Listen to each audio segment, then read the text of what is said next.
Well, good morning. How are you all today? Welcome to Integrative Preparedness. Grab yourself a cup of whatever you drink. I'm drinking mine out of the Stonemont First Annual Gathering mug. Some of you have these, and grab that one. Everything tastes better out of a Stonemont mug, right? I've already gotten a couple of messages this morning. This is Saturday morning. I already got a couple of messages from people who were at the gathering, and that's it's kind of a special group. By the way, I'll probably make an announcement about next year's gathering if I think about it before the end of this.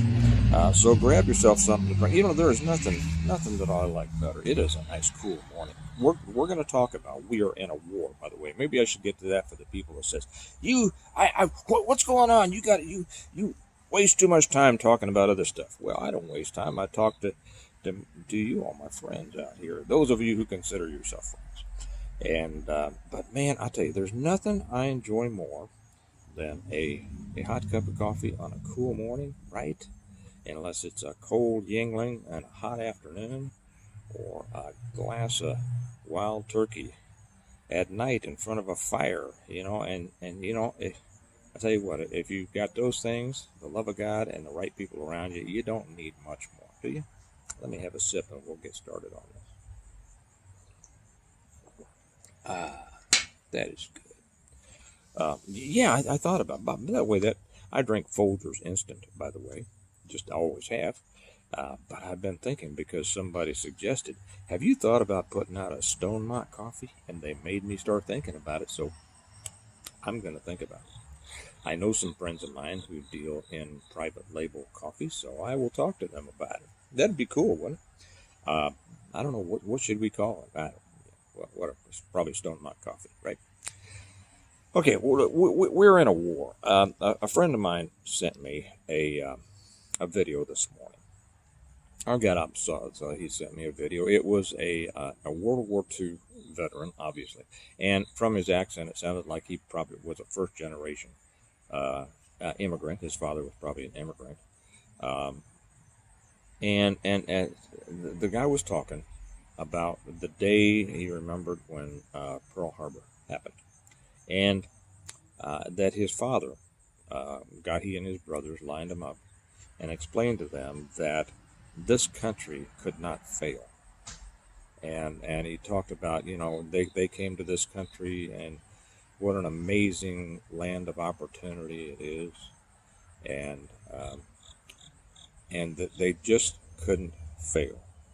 This country couldn't fail, and he expected his boys to do what was right and stand up at the right time, and that it was a typical and inspiring immigrant story.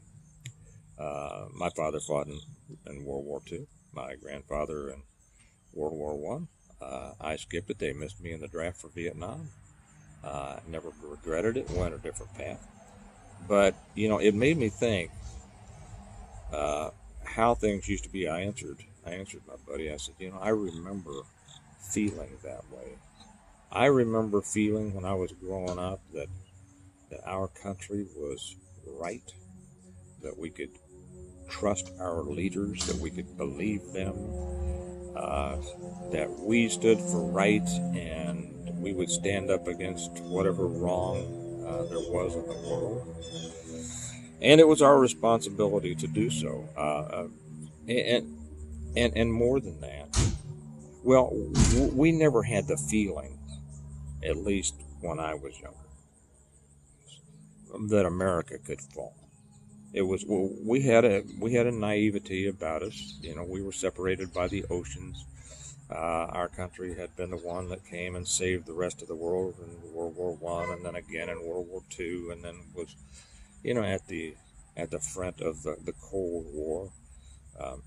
We were the superpower that was for truth, justice, and the American way, right? And everybody else was evil.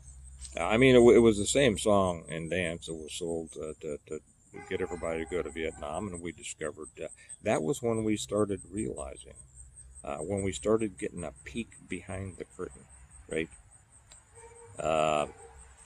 And we realized that our leaders weren't always truthful with us. We realized that they got us into wars for money.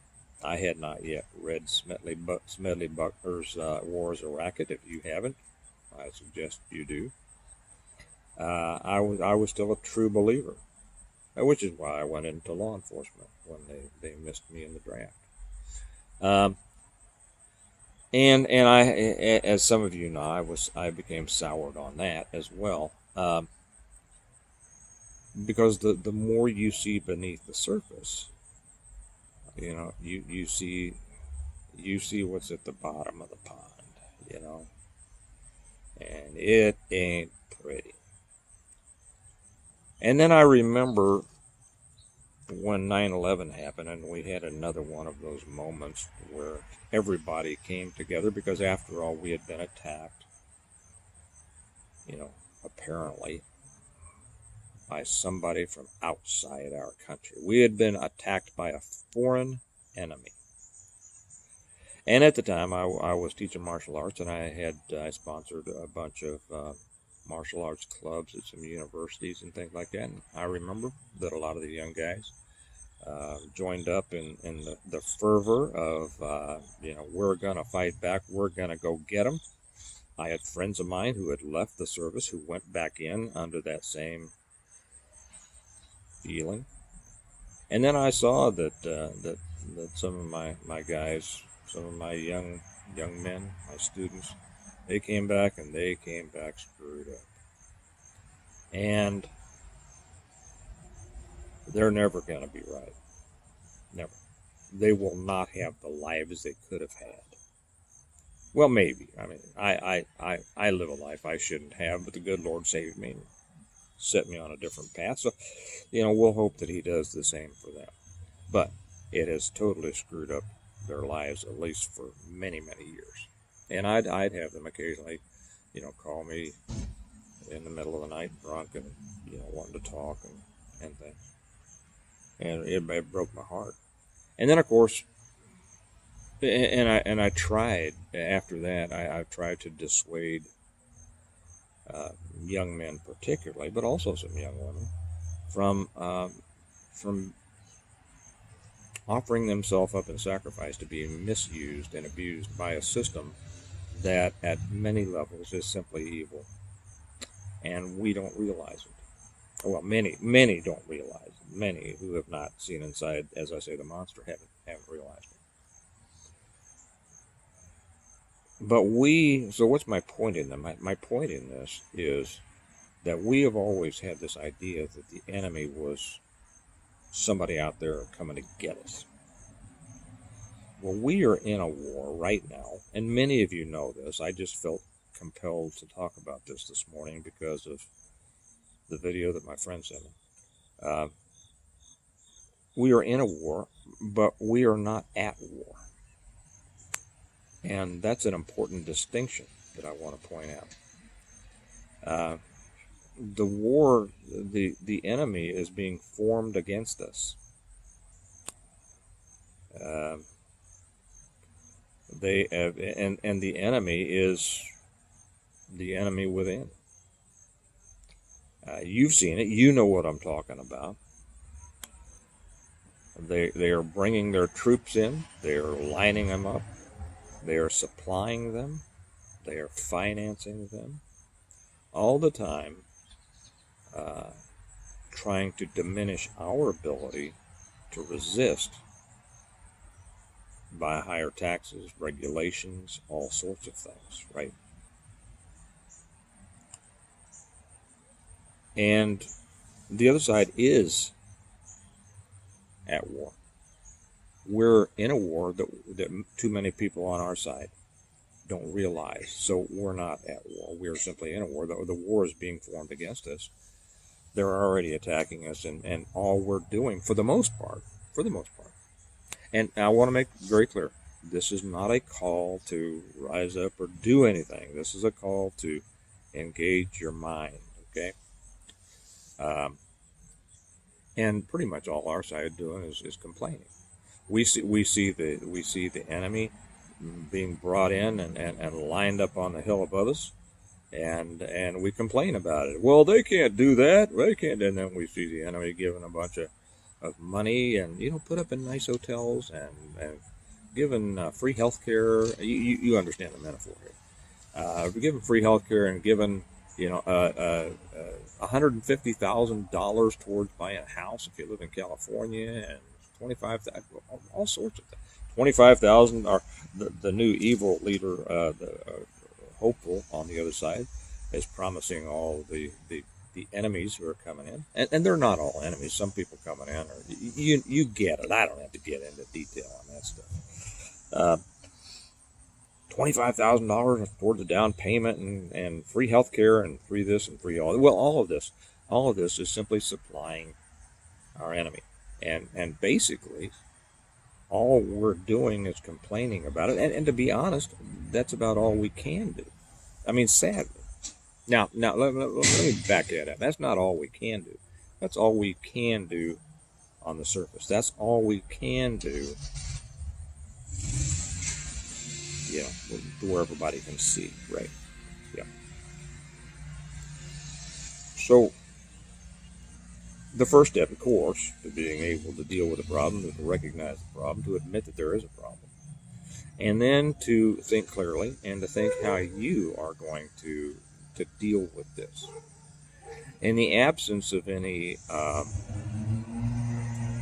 coordinated, organized resistance, which we will see now. This next election is going to tell us everything. It's going to show it's going to determine the future of this country. There's no doubt about that. This is the most important, and I'm not being hyperbolic on this. This, in my opinion, is the most important election we've ever had. This is the make it or break it one, and too many people on our side are simply not going to go vote. And whether you want to, I wouldn't consider them necessarily the enemy. I would consider them the ones who are enabling the enemy, because they won't fight for us, right? They won't get up and vote. They won't whatever. So how do we deal with this? That's of course the question. And the answer is, you have to strengthen yourself. You have to strengthen yourself and your circle, and be prepared to live under an enemy's boot. Now, that's a horrible, horrible way to think. But from where we are to total communism and a tyrannical state is not that far. It's not that far. If Kamala or whoever, if she gets in, it's not. And I've talked before, and I've had people get mad at me when I say I've made some about living under oppression. I'm not gonna live under oppression. This is the same guy that says that he'll fight him from his doorstep, and of course that doesn't mean anything. That's just blabber. Because the world is too big, the monster is too big, the state is too big, the enemy is too big for the individual to have any effect on it. It's without organization. You do not fight an organized larger opponent. I mean, well, you can fight them, but you're not going to defeat them. It's simple as that. But what you can do is set yourself up. We talk about the importance of being,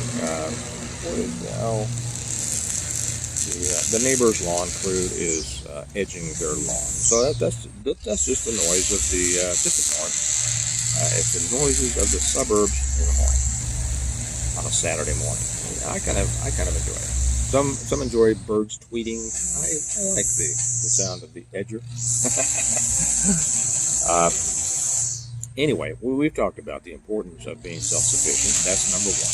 I'm writing a book right now, and I've talked about mafia preparedness. I've got it on my list. It might be the next one that I make, and I'll get into more detail. But I'm writing a book now, and I'm also starting the 8th book of the Stonemont series. But another book that I'm writing that I've been wanting to for a long time is is a mafia, well, not mafia, organized crime, a modern organized crime book. And I'm not going to share a lot here. I'll probably share more of it on the Patreon channel. By the way, those of you who aren't with us on the Patreon channel, I invite you to come over. Those who are got to hear about my story about the time that I walked into a biker bar wearing a pink polo shirt. That was fun. And to hear some of my organized crime stories and some of my undercover stories and bike stories and things like that. And, you know, I put so much more over there than I put here. I think yesterday I might have put one video up on YouTube, but I put 5 or 6 or 7 different things on the Patreon channel. So if you're not with us, and like I said before, I'm having a little bit different thoughts about YouTube, so there's got to be some changes. So if you want to hear more, the link to the Stone Mon or to the Patreon channel is right down below. Come join it. It's $1 a month. And it's a community. It really is a community. But I talk about, and so I think maybe the cover of the book has already been designed, and I might put that up on the Stone Mon level in the next few days, just for you all to see. It's going to be an interesting book. It's a book about how what would cause the rise of a new organized crime. You know the people that say when they outlaw guns, they will be an outlaw? Well, it's, you know, if as oppression increases, you have a choice to either live within the constraints and according to the rules of that oppressive group, or not to, or to do what you think is right, because the rules of oppression are never right. They're not moral. And so obedience to them is, by definition, wrong and immoral. So not going along with them would be right and moral. It's an interesting dichotomy. And it really is the way that many of the organized crime groups began. They began as groups that were determined to live their way, the proper way, as opposed to what they consider to be the immoral laws of an oppressive government. And they understood that it was their responsibility to provide for their families. Now, later on, in both the United States and in Europe, the organized crime became different, and it became wrong. It became wrong, And for those of you who all you know about the mafia is John Gotti and Goodfellas, that's not how it started. That's not. Well, it was some of it, but it wasn't all of it. It wasn't a good part of it. So that's what the book's about. But my point in bringing that up here is that you have to decide, and you have to start to prepare. You have to decide how you're going to react as this country becomes more oppressive. And this is why, when I was talking about it was nice when we thought, like this veteran that my friend sent me the video on, when he was able to think the enemy is out there somewhere. But the enemy's not out there anymore. Well, we got some enemies out there. But the real enemy is in here. It's already inside our house. And no, not inside our house. Hopefully not inside your house. It's inside our country. It's inside our government. It's inside our corporations. It's inside the system. You have to decide how you're going to deal with that. And again, I'm never going to put out details on here. That would just be stupid, wouldn't it? So if anybody says, you didn't tell me what to do, I would say, think, man. That's what you do. Think. Think for yourself. Okay. Make sure that your group, which starts with your family and then your friends and then all that, your circle is tight and strong. But the first thing is just simply to realize that we are in a war. And there is nothing on our side outside the political attempts by Trump to fight against it. Nobody's going to fight against it individually. No one. You can, but you'll be killed.